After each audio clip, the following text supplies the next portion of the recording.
वालेकुम प्यारे प्यारे दोस्तों।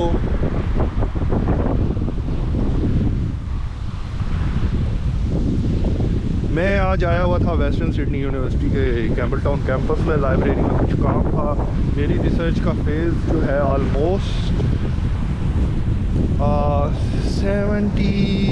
60-70% कंप्लीट हो गया है। We need to collect some data obviously for research purposes, तो उसके लिए आजकल काम कर रहा हूँ। आई होप कि within 1 to 2 weeks I will be completing that phase. So बहुत ही अच्छा चल रहा है अभी। और अभी का ये शेड्यूल है, आज मंडे है। यूनिवर्सिटी में थोड़ा सा काम था, एक मीटिंग थी, सुपरवाइज़र्स के साथ मीटिंग की है और सुपरवाइज़र ने बहुत ही अच्छा रिस्पांस दिया है। He is very happy with my progress. So obviously अच्छा फील होता है जब आपको अच्छा फीडबैक मिलता है। तो अच्छा, अभी का मकसद ये है कि अभी हम जा रहे हैं यूनिवर्सिटी से। मैं यहाँ से फ्री हो चुका हूँ और मुझे बहुत सारे क्वेश्चंस आ रहे थे स्टूडेंट्स के पाकिस्तान से कि ऑस्ट्रेलियन यूनिवर्सिटीज़ में पीएचडी स्कॉलरशिप के लिए हमें क्या ऐसा नैरेटिव अपनाना चाहिए कि हमारी स्कॉलरशिप हो जाए। तो उसके लिए दो चीज़ें तो आपको पता है कि बहुत ज़रूरी हैं। एक तो आपका सुपरवाइज़र का कंसेंट के लिए आपको चाहिए अलाइंड रिसर्च इंटरेस्ट, और दूसरा एक रिसर्च प्रपोज़ल अच्छा सा विद CV एज वेल। तो उसके लिए आपको सुपरवाइज़र को कांटेक्ट करना पड़ेगा। सुपरवाइज़र को कांटेक्ट करके सुपरवाइज़र से बातचीत करनी पड़ेगी, उसके रिसर्च इंटरेस्ट के अलावा उस तरह का रिसर्च प्रपोज़ल बनाना पड़ेगा और रिसर्च प्रपोज़ल उसको सेंड करना पड़ेगा। इसी पर्पज़ के लिए आज मैंने टाइम निकाला है। मेरे यहाँ पर अभी थोड़ा सा और काम था, लेकिन मैंने सोचा कि नहीं, मैं अभी एक हमारे PhD जिन्होंने कर ली हुई है, वो भी स्कॉलरशिप पे आए थे, डॉक्टर हैं, मेरे दोस्त हैं, तो अभी हम उनके पास चलते हैं, उनका भी इंटरव्यू लेते हैं, उनसे भी पूछते हैं। मैं तो क्योंकि अभी फेज़ से गुजर रहा हूँ, वो कर चुके हुए हैं कंप्लीट, उन्होंने पोस्ट डॉक भी कंप्लीट कर ली हुई है। UNSW से की है उन्होंने, University of New South Wales से। तो अभी हम उनके पास जाके उनसे उनका पर्सपेक्टिव लेते हैं। तो बेसिकली मैं उन्हीं के पास जा रहा हूँ और उनका PhD थी चार्ल्स स्टुअर्ट यूनिवर्सिटी से, और वो भी न्यू साउथ वेल्स में, और उनका जो है पोस्ट डॉक वो University of New South Wales से था। अस्सलाम वालेकुम गाइस। तो मैं इधर आ गया हूँ अभी, और मेरे साथ अब बड़ा बुरा हुआ है। वो ये हुआ है कि अभी मैं यहाँ पर आ रहा था पार्किंग एरिया में और गाड़ी पार्क कर रहा था। एक लेडी आई हैं, बैक कर रही थी गाड़ी। मैंने अपनी गाड़ी पीछे पार्क कर दी थी और उनको हॉर्न दे रहा था कि रुक जाएं, लेकिन उन्होंने रुकना मुनासिब नहीं समझा और लाते ही मेरी गाड़ी के अंदर अपनी गाड़ी मार दी। तो obviously she is on fault, because मैं अपनी गाड़ी पीछे रख के खड़ा हुआ था और उसने बैक करते हुए मेरी गाड़ी को आगे से हिट किया। तो वो फॉल्ट पे है। तो अब देखते हैं, इंश्योरेंस क्लेम करेंगे आज जाकर इंशाल्लाह ताला। तो हाँ, ये देखने में आया कि अगर मैं उसको पीछे से हिट करता तो मेरा फॉल्ट था, लेकिन उसने मुझे पीछे से हिट किया, तो ये उसका फॉल्ट है। तो ठीक है, अब इस पे मज़ीद अभी मैं अपने दोस्त के पास जा रहा हूँ। उसने मुझे इधर बुलाया था पंचबाउल में, एक ये रोज़लैंड मॉल है, तो इधर उससे मिलना है, तो उससे मिलते हैं और फिर देखते हैं। हाँ जी गाइस, तो मैं आ गया हूँ। ये हमारे डॉक्टर हसन साहब हैं और ये ऑलरेडी PhD कर चुके हुए हैं, और यहाँ पर इनके पास हम आए हैं रोज़लैंड मॉल पंचबाउल में। तो डॉक्टर हसन साहब ने ट्रीट दी है, छोटी सी एक ट्रीट के अंदर डॉक्टर साहब लेकर आए हैं। ये ज़रा है स्कैलप्स, ऑयस्टर्स हैं, बेसिकली स्कैलप्स नहीं है, ऑयस्टर्स हैं, और इनको हम ज़रा अभी निपटाएंगे। ये फ़िश केक है। तो उसके बाद डॉक्टर साहब से कोई मुफीद मशवरे लेंगे और डॉक्टर साहब से पूछेंगे कि PhD के लिए ऑस्ट्रेलिया में आने के लिए बहुत सारे स्टूडेंट्स पूछ रहे हैं कि PhD में ऑस्ट्रेलिया में कैसे एडमिशन लें। तो आप उसके बारे में अभी ठहर जाएं, आप अपना पहले लंच कर लें कंप्लीट, उसके बाद फिर आप हमें बताइएगा कि कैसे थोड़ा सा इंफॉर्मेशन। तो गाइस ज़रा डॉक्टर साहब को थोड़ा टाइम दीजिए, उसके बाद फिर हम इस पर डिस्कस करते हैं। Thank you very much. हाँ जी दोस्तों, आई होप कि आप सब लोग ठीक ठाक होंगे। अच्छा, तो हमने फिर वो ऑयस्टर वगैरह खा लिए थे, साथ में कॉफ़ी वगैरह बाद में पी है थोड़ा सा, और टहल वगैरह करके तो अभी हम एक जगह पे जा रहे हैं। तो हसन भाई हमें लेके जा रहे हैं उधर। तो ये अब हसन भाई और से थोड़ा सा टाइम अभी लेते हैं, इनके पास टाइम बिल्कुल नहीं होता। तो हसन भाई आप बता रहे थे कि पीएचडी के लिए हम डिस्कस कर रहे थे अभी कि पीएचडी में जो स्टूडेंट आना चाहते हैं पाकिस्तान में, और वो यहाँ पर अपना पीएचडी परस्यू करना चाहते हैं, बहुत सारे मुझे क्वेश्चंस आते हैं फेसबुक पे स्कॉलरशिप नेटवर्क के थ्रू और पाकिस्तान स्कॉलरशिप लीग के थ्रू। तो और भी मुख्तलिफ प्लेटफॉर्म्स हैं जहाँ पर लोग अप्रोच करते हैं और पूछते हैं कि जी हमें ऑस्ट्रेलिया आना चाहते हैं हम और पीएचडी में आना चाहते हैं, और हमारे पास मुख्तलिफ जो है वो यूनिवर्सिटी में कोई एमएस कर रहा है या कोई कर चुका हुआ है, तो उसके लिए आप क्या सजेशन देंगे कि स्टूडेंट्स को क्या जो है वो रूट इख्तियार करना चाहिए ऑस्ट्रेलिया आने के लिए?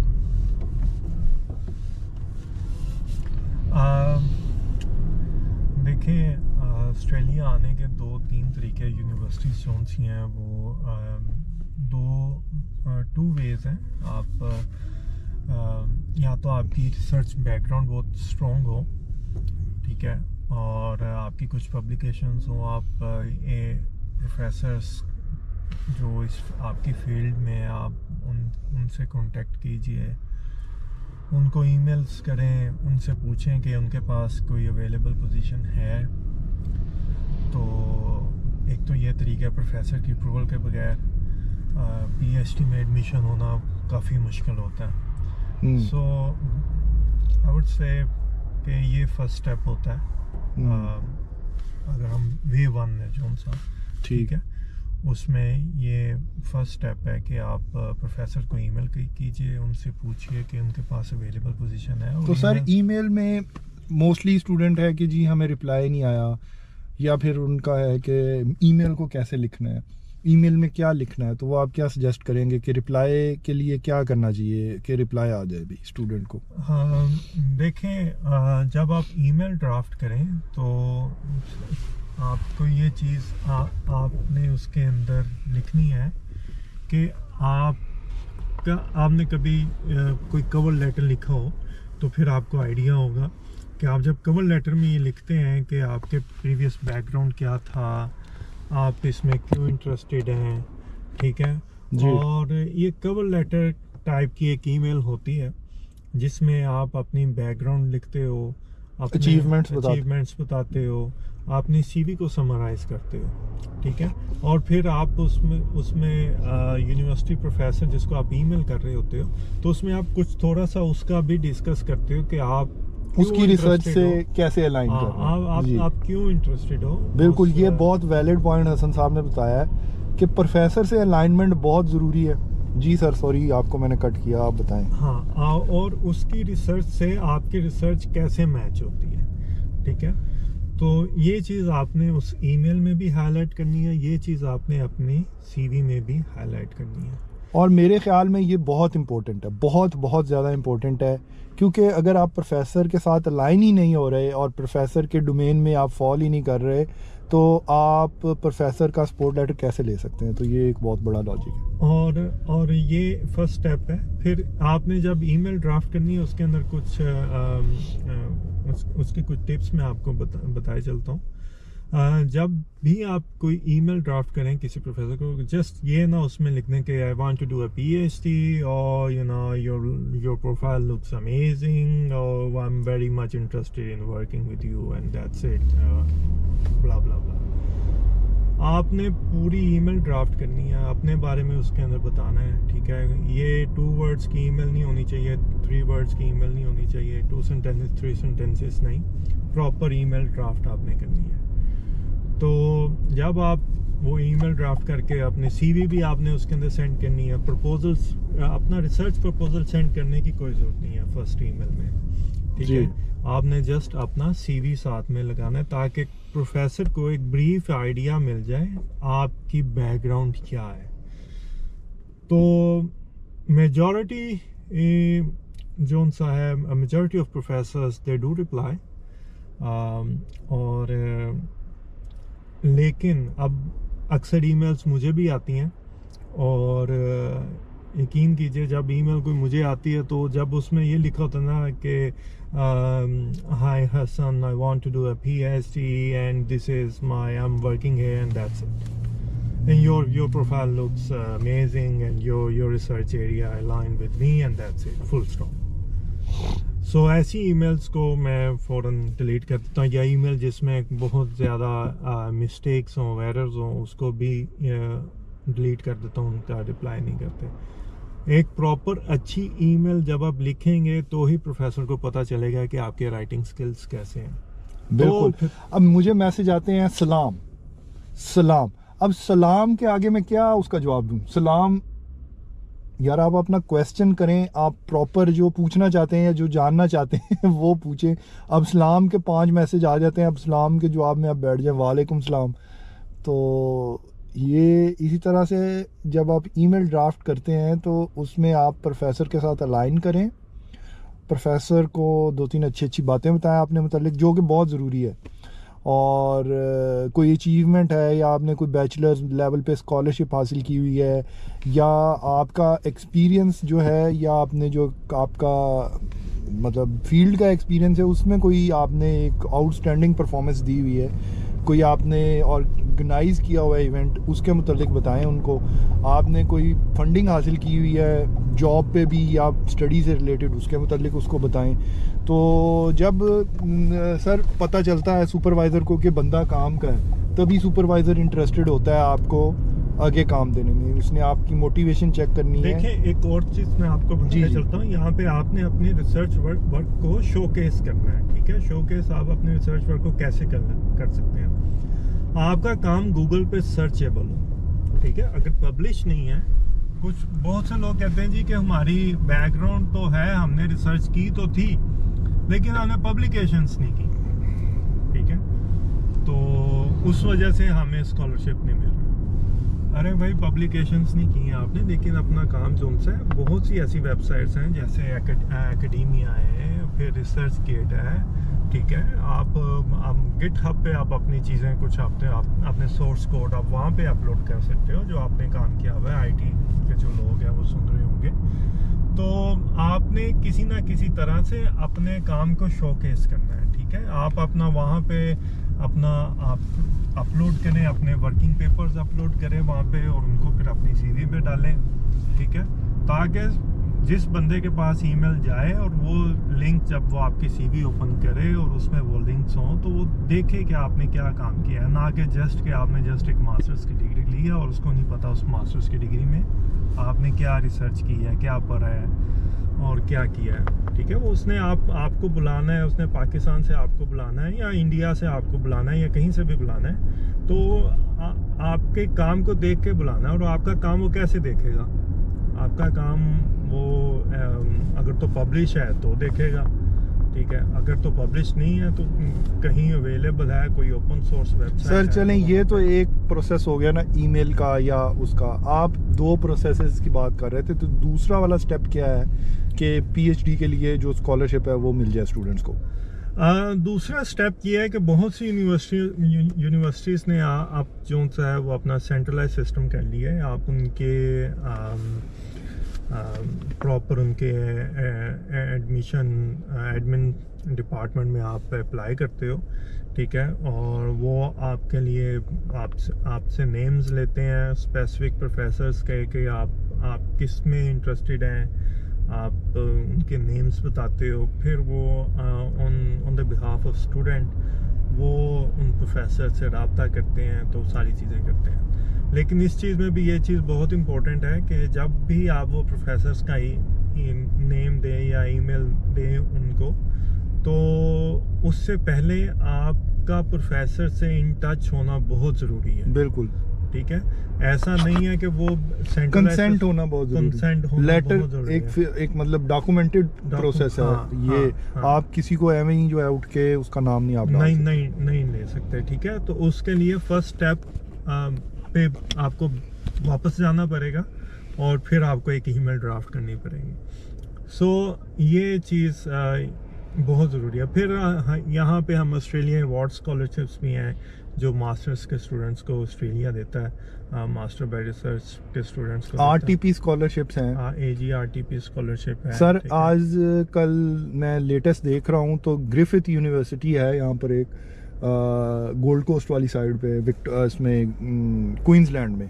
तो गाइस उसमें स्कॉलरशिप आई हुई हैं, आप ज़रूर उसको विज़िट करें। प्रोजेक्ट बेस्ड स्कॉलरशिप्स हैं और आरटीपी इंटरनेशनल स्टूडेंट्स राउंड जो चलता है वो भी चल रहा है।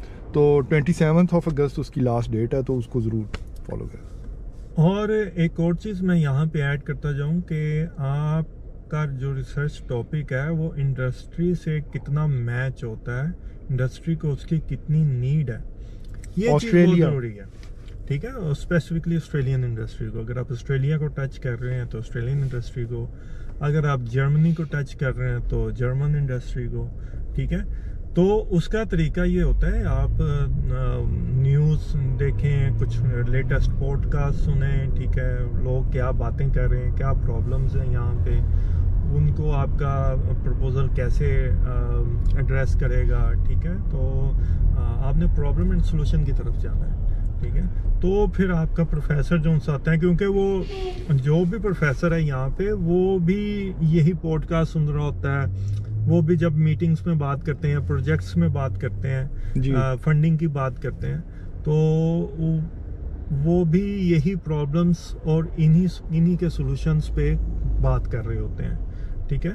तो आपका जो काम है वो इस वजह से जो सा वो आपकी सीवी हाईलाइट होगी, ठीक है, और प्रोफेसर कहेगा हाँ ये तो मैं बात कर रहा था, ये तो हमें फंडिंग इस पे चाहिए। तो ये भी बहुत अच्छा जो सा है वो वे है, आप प्रोफेसर को कैसे अपनी सीवी को आप सर मैं ये लिंक में सारी जो बातें की हैं ग्रिफिथ के वाले से भी इंफॉर्मेशन वो लिंक में डिस्क्रिप्शन में डाल दूंगा। और गाइस मैं ये इस तरह से क्यों व्लॉग बना रहा हूँ, इसके लिए ये है कि हसन साहब के पास टाइम नहीं होता, तो इनको अगर हम ऑनलाइन लेते और ऑनलाइन इनके साथ मीटिंग करते जूम पे, तो वो थोड़ा सा मेरे लिए भी मुश्किल हो जाना था और इनके लिए भी मुश्किल हो जाना। इतना मुश्किल नहीं है कि आप जूम पे मीटिंग कर सकते हैं ईज़िली, लेकिन वो फिर थोड़ा सा ना डिफ़िकल्ट हो जाता है। तो इसलिए मैं आज खुद इनके पास आया हूँ और इनसे ही इन्फॉर्मेशन कलेक्ट की है, क्योंकि ये एक्सपीरियंस्ड है। तो जैसा कि मैं आपको पहले बता रहा था, तो इस तरह से इनकी जो वैल्यूएबल इंसाइट है, व्लॉग बहुत लंबा हो गया है, तो इनकी जो वैल्यूएबल इंसाइट है, बातें और भी बहुत ज़्यादा हैं। इनके जो हमारे दोस्त हैं, स्कॉलर्स हैं, जो प्रोस्पेक्टिव स्टूडेंट्स हैं, उनके बहुत सारे क्वेश्चंस होते हैं और क्वेश्चंस कभी ख़त्म नहीं होते। हम चाहे शाम 7-8 बजे तक बात करते रहें इसके ऊपर। तो बात सिर्फ मुख्तसर ये है कि इनिशियल स्ट्रेटजीज़ पे आपको जो है ना वो बहुत ज़्यादा केयरफुल एक आपको चाहिए होती हैं चीज़ें। केयरफुली आप उनको अपनी प्रोसेसेस को देखें। एक बार आप जब प्रोसेस में आ जाते हैं तो उसके बाद बहुत आसानियाँ पैदा हो जाती हैं। और सब एक चीज़ जो बहुत ज़रूरी है हसन साहब मेरे ख्याल में, वो ये है कि घबराना बिल्कुल नहीं है। आपने काम रहना है और आराम से जो है वो सारे उसका वेट करना है प्रोसेस में। सर क्या ख्याल है? बिल्कुल। और मैं आपको अपना पर्सनल एक्सपीरियंस बताता चलूँ। मैंने 2016 में 2015 के एंड से, मैं कहूँगा मिड में, 2015 के मिड से स्कॉलरशिप देखना स्टार्ट कर दिए थे जी। और मुझे जो ऑफ़र मिली वो मैंने 2018 में जाके मुझे स्कॉलरशिप मिला, ठीक है। तो उसके लिए मैं कहूँगा कि तकरीबन 2-2.5 साल मैं ट्राई करता रहा कि मुझे कहीं ना कहीं से स्कॉलरशिप मिल जाए। तो हिम्मत नहीं हारनी चाहिए, ठीक है। आपको हर जगह पे अप्लाई करें, जहाँ पे आपको कहीं से भी कुछ भी रिप्लाई आता है उसको एक्सेप्ट करें और जल्दी से जल्दी अपना प्रोसेस स्टार्ट करें। चाहे वो जर्मनी से आता है, चाहे वो फ्रांस से आता है। फ्रांस में भी बिल्कुल ऑप्शन और अगर आप यूरोप के किसी भी मुल्क यूरोप से में आता है जी। ठीक है, और ऑस्ट्रेलिया में आना है तो ऑस्ट्रेलिया में ग्रुप ऑफ 8 यूनिवर्सिटीज़ को टारगेट कीजिए, ठीक है, उनमें लेवल 1 ज़्यादा है। यूनिवर्सिटीज़ जो हाँ, उनको ग्रुप ऑफ 8 आप लिखेंगे, ग्रुप ऑफ 8 यूनिज आपको पता चल जाएगा, ठीक है, ऑस्ट्रेलिया में कौन कौन सी ग्रुप ऑफ 8 यूनिवर्सिटीज़ की कैटेगरी में फॉल करती हैं। जी। तो वो आप उस पर उनको टारगेट कीजिए क्योंकि उनमें रिसर्च फंडिंग ज़्यादा होती है। फिर रीजनल यूनिवर्सिटीज़ हैं, उनको एज ए सेकेंड ऑप्शन रखें, उनको भी टारगेट कीजिए, ठीक है। ग्रुप ऑफ 8 में मैं कुछ के नाम आपको बताए चलता हूँ, ठीक है, जिसमें यूनिवर्सिटी ऑफ मेलबर्न आती है, ANU आती है, ANU आती है, फिर UNSW आती है, University New South Wales, Australian National University, जैसे मैं पहले बताया, यूनिवर्सिटी न्यू साउथ वेल्स आती है, मोनाश आती है, ठीक है, यूनिवर्सिटी वेस्टर्न सिडनी आती है। तो ऐसे और भी यूनीज हैं, ठीक है, जिनके शायद मैं नाम अभी लेना मेरे जहन में नहीं आ रहे। तो आपने ग्रुप ऑफ 8 यूनिवर्सिटीज़ को टारगेट किया। वेस्टर्न सिडनी में उसके अंदर डाइकिन डाइकिन यूनिवर्सिटी आती है। आईटी में बहुत अच्छा चल रही है काम वहाँ पे, यूएनएसडब्ल्यू में आईटी में बहुत अच्छा काम हो रहा है। आप उसको ANU जो है आपकी बहुत ही बेहतरीन यूनिवर्सिटी है। तो उसमें अगर आप international relations, political science, diplomacy, science और डिप्लोमेसी ANU में आप को, और अगर आप बायो में बायोटेक में वहाँ पे बहुत ज़्यादा काम हो रहा है जी। हमारी यूनिवर्सिटी वेस्टर्न सिडनी जो है उसके मतलब मैं आपको थोड़ा बता दूं, इसमें मेडिकल में बहुत ज़्यादा काम होता है। जैसे मेडिसिन है, उसके बाद ये आपकी सर्जरी आ जाती है, इस सर्जरी में बहुत अच्छा काम कर रही है। सस्टेनेबल डेवलपमेंट के जितने भी हमारे जो जिसके ऊपर गोल्स के ऊपर काम हो रहा है, उसमें हमारी यूनिवर्सिटी मेरे ख्याल में ऑस्ट्रेलिया में सबसे बेहतरीन यूनिवर्सिटी है। और भी यूनिवर्सिटीज़ हैं जो सस्टेनेबल डेवलपमेंट में काम कर रही हैं, लेकिन मेरी यूनिवर्सिटी का जो, क्योंकि ऐसे है कि वो नंबर 1 पे 3 साल कंसेक्टिव हो गए हैं इसको, हर साल 3-4 गोल्स पे ये नंबर 1 पे होती है। तो इस साल भी 2022 में 4 में भी ये नंबर 1 पे ही आई है, मोस्टली 2-3 गोल्स के ऊपर। तो आप इसको भी देख लें। इसकी स्कॉलरशिप्स भी आती हैं अगस्त में, मेरे ख्याल में लास्ट ईयर 1 अगस्त को स्टार्ट हुई थी, तो इस साल भी जो है वो इंशाल्लाह ताला ये अगस्त के महीने में स्टार्ट हो जाएंगी। तो अभी व्लॉग की लेंथ काफ़ी लंबी हो गई है, तो हसन साहब आप कंक्लूडिंग रिमार्क्स क्या देना चाहेंगे अभी? कंक्लूडिंग रिमार्क्स मैं यही दूंगा कि हिम्मत नहीं हारनी, ठीक है। आप रोज़ाना यूनिवर्सिटीज़ की एक लिस्ट बनाएं, ठीक है, उनकी फैकल्टी की एक लिस्ट बनाएं, जिन प्रोफेसर्स को आपने टारगेट करना है। फिर एक उनको रिमाइंडर ईमेल भी डालें, ठीक है, रिमाइंडर ईमेल उनको कीजिए after 3-4 days, not 3-4 days, after 2 weeks, ठीक है। मैं ये कहूँगा आफ्टर मिनिमम 2 वीक्स आप उनको 2 वीक्स का टाइम दें। फिर उसके बाद एक फैकल्टी में एक बंदे को ईमेल कीजिए, एक फैकल्टी के हर बंदे को ईमेल ना कीजिए, ठीक है, क्योंकि कॉफ़ी टेबल पे हर प्रोफेसर जो सा है वो सारी चीज़ें डिस्कस कर, बिल्कुल ऐसे ठीक है। तो ये, लेकिन मैं सेफ साइड पे ये कहूँगा, थोड़ा सा हसन साहब से यहाँ पर इख्तलाफ करूँगा। आप कम से कम 3 बंदे में को एक फैकल्टी में टारगेट कर सकते हैं ईज़िली। अगर सोशल साइंस में अगर एक बंदा किसी एक प्रोजेक्ट के ऊपर काम कर रहा है और दूसरा बंदा किसी और पे कर रहा है और तीसरा बंदा किसी और पे कर रहा है, आप अगर वो 3 लोगों को टारगेट कर लेंगे तो वो तीनों आपको अपना इंटरेस्ट बता देंगे। आपका इंटरेस्ट जिससे मैच कर रहा है उसके साथ आप कैरी फॉरवर्ड कर सकते हैं। तो क्या ख्याल है हसन साहब इसमें? देखिए, डिफरेंट अप्रोच है। मैं तो इसके कि एक बंदे को ही करना चाहिए, मेरे ख्याल से एक बंदे को करना चाहिए, वो ज़्यादा ठीक रहता है, क्योंकि आपको सेफ एंड पे खेलना चाहिए। आप ज़्यादा फ्रंट फुट पे ना जाए तो सही है, ठीक है। तो स्लिप पे कैच हो सकता है। स्लिप पे कैच हमारे तो हाँ अक्सर कैच छोड़ देते हैं चाचा। चलें उस चीज़ को हम डिस्कस नहीं करेंगे अभी। तो सही है फिर गाइस, ये था आज का छोटा सा इन्फॉर्मेटिव व्लॉग। तो हम किसी जंगल में आ गए हैं, हसन साहब ये देखें, ले आए हैं किसी जंगल में। यहाँ पर हम अभी थोड़ी सी वॉक करेंगे, इवनिंग वॉक, और उसके बाद फिर मैं घर चला जाऊँगा। तो थैंक यू वेरी मच। आपने अगर व्लॉग को देखा है तो हमारे चैनल को ज़रूर सब्सक्राइब करें, और वीडियो को पूरा देख लीजिएगा। इसमें बहुत सारी इन्फॉर्मेशन है। इसको मैं कोशिश करूँगा कि किसी स्कॉलरशिप पेज के ऊपर भी इसको पोस्ट कर दूँ। तो thank you very much for being with me, और I am signing off from Sydney, and take care of yourself. अल्लाह हाफिज़.